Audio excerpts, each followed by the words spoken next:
Come clean with me here in South Africa. Good morning. Pagkagising namin mag-asawa, nagtimpla agad ako ng coffee and pumunta na agad kami dito sa isang unit na lilinisan. Dapat merong maglilinis dito. However, hindi dumating kasi hindi siya available. Wala kaming choice na mag-asawa kundi kaming dalawa ang maglinis. Ito yung kitchen, tas ito yung another room na maliit lang. Nag-request nga pala yung bagong tenant na sana ay ma-refresh yung o mag-retouch sa paint dahil merong ibang bakas, so kailangan linisin.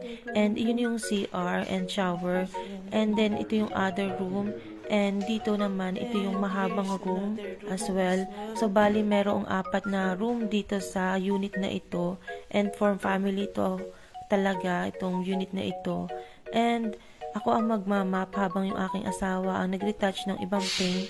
At doon sa part na may maliliit na i-retouch, ako naman ang nag-retouch noon. And yun lang for today. Bye!